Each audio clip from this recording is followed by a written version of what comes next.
চট্টগ্রামের রাউজানের ওমান প্রবাসী ইয়াসিন চৌধুরী বাড়িতে হামলা, ভাঙচুর, লুটপাট ও অগ্নিসংযোগের ঘটনায় জড়িত অপরাধীদের দ্রুত গ্রেপ্তারের নির্দেশনা দিয়েছে প্রবাসী কল্যাণ ও বৈদেশিক কর্মসংস্থান মন্ত্রণালয়।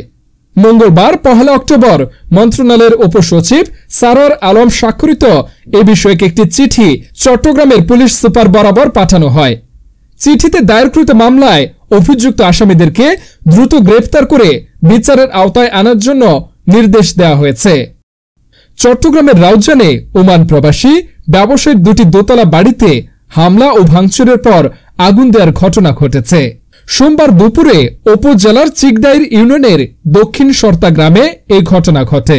যে প্রবাসীর বাড়িতে আগুন দেওয়া হয়েছে তার নাম ইয়াসিন চৌধুরী।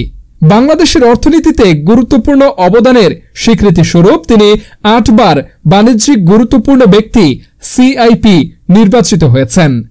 20-22টি মোটরসাইকেল করে একদল যুবক এসে ইয়াসিন চৌধুরীর বাড়িতে ভাঙচুর চালায়, সেই সাথে লুটপাট করে। পরে দাহ্য পদার্থ দিয়ে বাড়িতে আগুন ধরিয়ে দেয় এবং তাদের হাতে অস্ত্র ছিল বলে জানায় বাড়ির কেয়ারটেকার মোস্তফা। দিক থেকে 20-25টা মোটরসাইকেলে অনেক লোক, কিন্তু হেলমেট লাগানো, কিন্তু লোক চেনা যাচ্ছে না। ওরা ডাইরেক্ট আইয়ে ভিতরে ঢুকে আগে হল রুমে ওখানে ওগুলো ভাঙচুর করে ওখানে পাউডার দিয়ে আগুন জ্বালাই দিয়েছে। দেওয়ানোর পরে বাড়ির ভিতরে বলে ঢুকছে। আমি ওখানে বাহিরে আসতেছি রাস্তা থেকে, আসার পরে আমাকে দিছে 4টা হামার নিয়ে লড়ার কচ্চদানি বলা তোকে আগে মারি ফেলবো। আমি দৌড় দিয়ে স্কুল না ভাইয়া গাড়িটা ওখানে খেয়ারকুটা ফালাইয়া আমি দৌড় দিচ্ছি মসজিদ বিটে যাইয়া মসজিদ বিটে কতক্ষণ বসে রয়েছি। 25টা মোটরসাইকেল নিয়ে এসে এখানে বড় বড় হেমার, ওদের হাতে অস্ত্র, সবাই মুখোশ, হেলমেট পরা, মাস্ক পরা, কাউকে আমরা চিনি নেই। আমরা ধারে কাছে আসতে পারি ছিল 25-30টার মতো মোটরসাইকেল আসছিল, প্রায় 50-60 জনের মতো ওরা আসছে আর কি। তারা আসার পর এলাকাবাসী থেকে যেটা শুনলাম আর কি। এই ব্যাপারে ইয়াসিন চৌধুরী ওমান থেকে ভিডিও বক্তব্যে বলেন, হামলাকারীরা সশস্ত্র অবস্থায় বাড়িতে ঢুকে ভাঙচুর চালায়। যাওয়ার সময় 2টি ভবনে আগুন লাগিয়ে দেয়। হামলাকারীরা সশস্ত্র হওয়ার কারণে তাদের প্রতিরোধ করতে পারেনি কেউ। হামলার বিচার চেয়েছেন এই রেমিটেন্স যোদ্ধা। আমার নাম মোহাম্মদ ইয়াসিন চৌধুরী, সিআইপি। আমি আজকে দীর্ঘ 30 বছর ধরে পরিবার পরিজন নিয়ে ওমানে বসবাস করি। খুব ভারাক্রান্ত হৃদয় নিয়ে আপনাদের সামনে হাজির হয়েছি। কি বলবো, খুবই দুঃখজনক একটি ঘটনা ঘটেছে। আজকে সকালে 10:30টায় আমার গ্রামের বাড়ি রাউজানে 50-60 জনের সশস্ত্র একটি সন্ত্রাসী বাহিনী ওপেনলি অস্ত্র উঁচিয়ে প্রথমে আমার গ্রামের বাড়িতে ঢুকে ওখানে কেউ থাকে না, আমার দরওয়ান এবং তার ফ্যামিলি থাকে। আমাদের 2টা বিল্লা, আমাদের সব ভাইদের একটা ডুপ্লেক্স বিল্লা, আমার চাচাতো ভাইয়ের একটা ডুপ্লেক্স বিল্লা, তারাও প্রবাসে থাকে।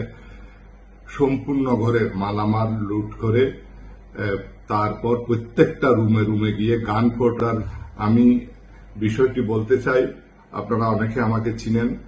আমাদের পুরো ওয়ার্ল্ডের যে সিআইপিরা আছে, প্রবাসীদের শীর্ষ সংগঠন ওয়ার্ল্ড এনআরবি সিআইপি অ্যাসোসিয়েশনের সাধারণ সম্পাদক হিসাবে আমি দায়িত্ব পালন করে যাচ্ছি।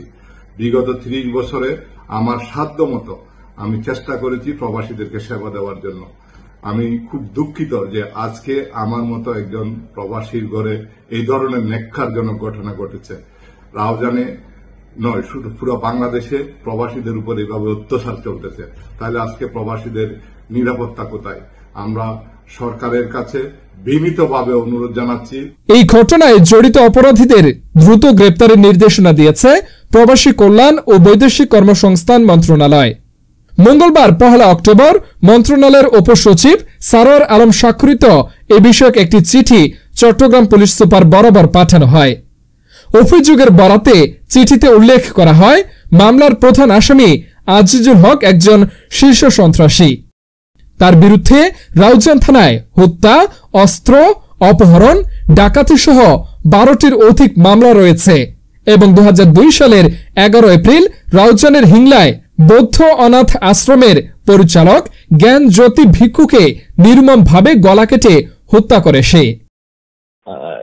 যেদিন ঘটনাটা ঘটেছিল দুপুরবেলা তাৎক্ষণিক আমাদের অফিসার ইনচার্জ ঊর্ধ্বতন পুলিশ কর্মকর্তা কিন্তু ঘটনাস্থল পরিদর্শন করেছে এবং তারা একজন নাম এজাহার নামিয়ে করে 50-60 জন অজ্ঞাত করে একটা এজাহার দিয়েছে। আমরা মামলা হিসেবে রেকর্ড করেছি এটা, এবং তখন থেকে আমাদের জেলা পুলিশের ডিবি টিম এবং থানা পুলিশ টিম কাজ করছে প্রধান আসামি গ্রেপ্তারের জন্য। এখন পর্যন্ত গ্রেপ্তার হয়নি, আশা করছি খুব কম সময়ের ভিতরেই আসামি গ্রেপ্তার হয়ে যাবে।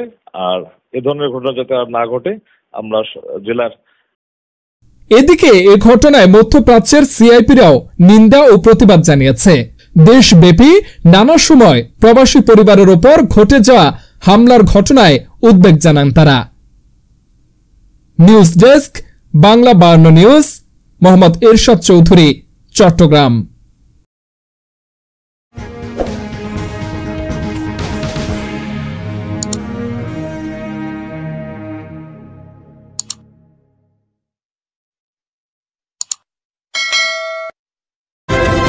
বাংলা 52 নিউজ, 21 চেতনায় সত্য প্রকাশে অঙ্গীকারবদ্ধ।